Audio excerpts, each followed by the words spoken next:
계속해서 광주 전남권 뉴스입니다. 밤사이 광주 전남에서 코로나19 신규 확진자 33명이 나왔습니다. 광주 광산구의 한 술집을 중심으로 연쇄 감염이 나오는 등 확산세가 꺾이지 않고 있습니다. 취재기자 연결해서 자세한 소식 들어보겠습니다. 손준수 기자, 밤사이 발생한 확진자 소식 전해주시죠. 네, 어제 오후 6시 이후 오늘 오전 8시까지 발생한 신규 확진자가 광주는 18명, 전남은 15명으로 집계됐습니다. 광주 확진자 가운데 10명은 감염 경로가 확인되지 않은 기존 확진자의 접촉자로 확인됐고, 광산구의 한 주점과 관련해서도 연쇄 감염으로 2명이 추가 확진됐습니다. 또 서울 마포구와 경기도 화성 등 수도권 확진자와 접촉한 5명도 진단검사에서 양성 반응을 보였습니다. 이 밖에 감염 경로가 확인되지 않은 확진자 1명도 추가됐는데요. 이로써 광주는 어제 하루 신규 확진자 39명이 나왔습니다. 이는 지난 1월 교회 관련 집단 감염으로 54명의 확진자가 나온 이후 가장 많은 확진자가 나온 겁니다. 이번 주부터 사회적 거리 두기를 3단계로 올렸는데도 확산세가 잡히지 않자 광주시는 오늘 오후 2시에 민간공동대책회의를 소집해 대응 방안을 논의하기로 했습니다. 전남에서도 밤사이 신규 확진자 15명이 나왔습니다. 완도 5명과 여수 3명 등 기존 확진자와 접촉한 10명이 진단검사에서 양성 판정을 받았습니다. 광양과 화순에서 서울 강남구와 경기도 수원 등 수도권 확진자와 접촉한 4명도 확진됐고, 감염 경로가 확인되지 않은 확진자 1명도 추가됐습니다. 이로써 전남은 어제 신규 확진자 22명이 나오면서 누적 확진자 수가 2,000명을 넘어섰습니다. 지금까지 보도국에서 전해드렸습니다. 비수도권 사회적 거리 두기가 3단계로 격상됨에 따라 전통시장과 대규모 점포에 대한 방역 점검이 이루어집니다. 전남도는 다음 달 8일까지 2주 동안 시군 관계자와 상인회 등과 합동으로 하계 휴가 대비 특별 방역 점검에 나선다고 밝혔습니다. 방역 당국은 마스크 착용과 손 소독제 등 방역용품 비치, 정기적인 소독과 방역 관리자 지정 운영 현황 등 코로나19 방역 수칙 이행 실태를 점검할 예정입니다. 철거 중인 건물이 무너지며 17명이 숨지거나 다친 광주시 건물 붕괴 사고 발생 50일째인 어제 중간 수사 결과가 나왔습니다. 공사비를 아끼기 위해서 무리한 철거가 이루어진 것이 결국 사고의 원인이었습니다. 보도에 양창희 기자입니다. 지난 6월 9일 무너진 5층짜리 건물의 철거 작업 초기 모습입니다. 건물 1, 2층을 먼저 부수고 그 자리에 흙을 쌓았습니다. 굴착기를 건물 안까지 올려 기둥과 벽 등을 뜯어내기 위해서입니다. 시간이 갈수록 건물 안쪽을 채운 흙은 점점 높아집니다. 이번에는 꼭대기층을 놔두고 아래층의 안쪽부터 파고 들어가 구조물을 뜯는 작업이 이뤄집니다. 하부가 흙으로 채워진 데다 가운데가 비어버리면서 건물은 하중에 매우 취약해졌습니다. 결국 쌓아놓은 흙이 무너지고 건물 아랫부분이 주저앉으면서 붕괴가 일어납니다. 경찰이 국가수 감식을 토대로 재구성한 붕괴 사고 경위입니다. 굴삭기 작업 하중에 의하여 건물 후면에서 도로 방향으로 미는 힘, 즉 횡하중을 받고 있는 상태였을 것으로 판단되며, 이러한 상태에서 계속 철거가 진행되다 보니 무리한 철거는 결국 공사비를 아끼기 위해서였습니다. 만약 굴착기 팔이 더 길었다면 흙을 더 멀리 쌓을 수 있었고 하중도 덜해졌을 상황이지만 장비는 훨씬 더 비쌉니다. 경찰은 철거업체 측이 비용을 아끼기 위해 팔이 짧은 굴착기를 쓴 것으로 보고 있습니다. 원래 공사비는 50억 원이었지만 다단계 재하도급을 거치며 실제 공사비가 3분의 1 수준으로 줄어든 것도 치명적이었습니다. 무리한 철거 공사를 진행하게 된 근본적인 원인이 계약 체결 과정에서 불법적인 금품 수수, 실제 공사에 참여하지 않고 지분만 챙기는 입찰 담합행위. 여기에 실제 공사에 참여하지 않았는데도 공동업체라며 지분만 챙기는 이른바 지분 따먹기로 공사비가 줄어든 사실도 확인됐습니다. 경찰은 그러나 이에 대한 처벌 규정이 현행법에 없다며 제도 개선을 건의하기로 했습니다. KBS 뉴스 양창입니다. 지난달 광주 한 야산에서 숨진 채 발견된 고등학생이 학교 폭력 피해 의혹을 수사해온 경찰이 가해자로 지목된 동급생 3명에 대해 구속영장을 신청했습니다.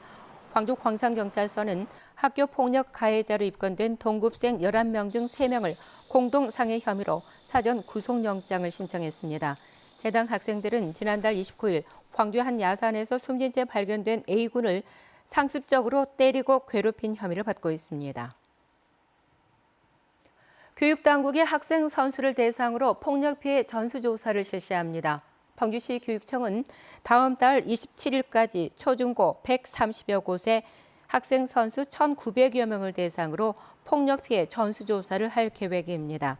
전남교육청도 초중고 200여 곳 학생 선수 2,700명을 대상으로 지난달 폭력 피해 전수조사를 실시했으며 현재 결과를 정리하고 있다고 밝혔습니다.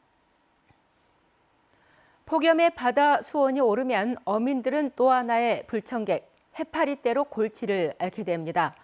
최근 고흥 앞바다에 조업하지 못할 정도로 해파리떼가 기승을 부리고 있습니다. 김혜린 기자가 취재했습니다. 전남 고흥과 보성, 장흥에 걸쳐 있는 등량만. 어민들이 그물을 끌어올리자 그물엔 물고기 대신 몸이 투명한 해파리로 가득합니다. 바다 수온이 높아지는 여름철에 나타나는 보름달 물해파리입니다. 독성은 약하지만 떼를 지어다니며 어장을 망쳐놓습니다. 새우를 잡는 데에서 미천 건데 해파리가 차버리잖아요. 그러면 이게 딴 고기가 자체가 안 들어가 버려요. 새우 자체가. 그러다 보니까 어민들한테 막대한 피해를 줬어요. 경남과 전남 해역에 보름달 물해파리 주의보가 내려진 건 지난달 23일. 어른 주먹만 했던 보름달물 해파리가 시간이 지나면서 손바닥만한 크기로 자라났는데요. 개체수도 점점 많아지고 있습니다. 많을 때는 100제곱미터당 2만 8천 마리까지 관찰되고 있습니다. 자치단체가 나서 매일 제거 작업을 벌이고 있지만 문제는 모자란 인력과 예산입니다.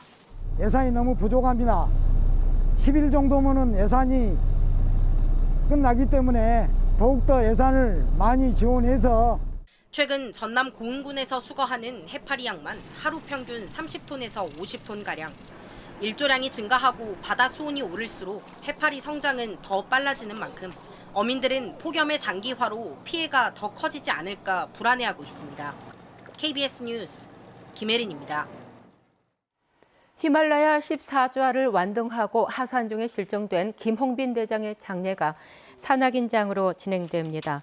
광주시 사고수습대책위원회는 가족의 뜻을 반영해 김 대장의 장례를 다음 달 4일부터 8일까지 광주 염주체육관에서 치르기로 결정했습니다. 연결식은 장례 마지막 날인 8일 오전 염주체육관에서 거행되고 장례 기간에는 기관별로 별도의 사이버 추모 공간을 마련할 계획입니다.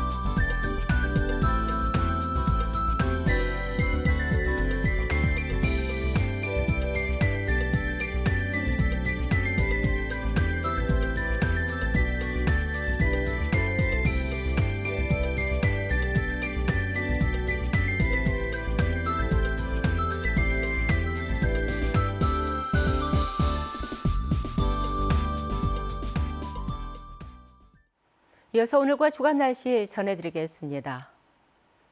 오늘 광주 전남 지역은 전 지역에 폭염특보가 내려진 가운데 무더위가 기승을 부리겠습니다. 낮 최고 기온은 광주가 33도로 전망되고 전남에서는 나주와 담양, 장성 등이 34도, 순천과 목포가 33도, 그 밖에 나머지 지역도 33도 안팎을 기록하겠습니다. 바다의 물결은 서해 남부 먼바다가 1에서 2m, 남해 서부 먼바다가 0.5에서 1.5m로 비교적 잔잔하겠습니다. 기상청은 당분간 33도 이상의 폭염과 열대야가 지속되는 가운데 주말에는 곳에 따라 비 또는 소나기가 내릴 것으로 전망했습니다. 또 폭염의 기세가 이어지고 있는 만큼 온열 질환에 주의하고 농축산업과 수산업 등의 피해가 없도록 사전에 대비할 것을 강조했습니다. 침체된 광적 일대를 호남권 최대 창업단지로 조성하기 위한 빛고울 창업스테이션 사업의 착공식이 열렸습니다. 광적 주차장 부지 안에 들어설 빛고울 창업스테이션은 광주형 경제기반형 도시재생 뉴딜 사업의 핵심으로 총 사업비 350억 원을 투입해 지상 5층 규모로 지어집니다. 창업스테이션에는 창업 초기와 중소벤처기업 등을 지원하기 위해서 보육공간과 교육공간 등이 조성될 예정입니다. 장휘국 광주시 교육감이 남북통신선 복원에 대해서 환영의 뜻을 나타냈습니다. 장휘국 광주시 교육감은 성명을 내고 남북통신선의 복원은 폭염을 식히는 평화의 단비와 같다며 남북 관계의 새 전환점이 되기를 기원한다고 밝혔습니다. 또 학생들이 남북 화합 시대의 주인이 될 수 있도록 평화와 통일 교육을 강화하겠다고 덧붙였습니다. 전남 지역 대형 물류창고 대부분이 안전에 불량한 것으로 나타났습니다. 전라남도 소방본부가 경기도 쿠팡 물류센터에서 발생한 화재를 계기로 물류창고 4곳과 물류터미널 18곳 등 모두 22곳에 대한 소방특별 점검을 벌인 결과 19곳에서 특수가연물 저장 취급 규정 위반과 소방펌프 작동 불량 등을 적발했다고 밝혔습니다. 전남소방본부는 4건에 대해서는 과태료 처분하고 5건은 기관 통보 조치를 취했습니다.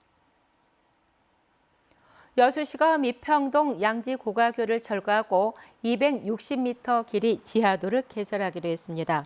공사 기간은 다음 달 2일부터 약 4개월로 예상되고 여수구 미평역에서 나주소금까지 미평공원 일대 400m 구간이 통제됩니다.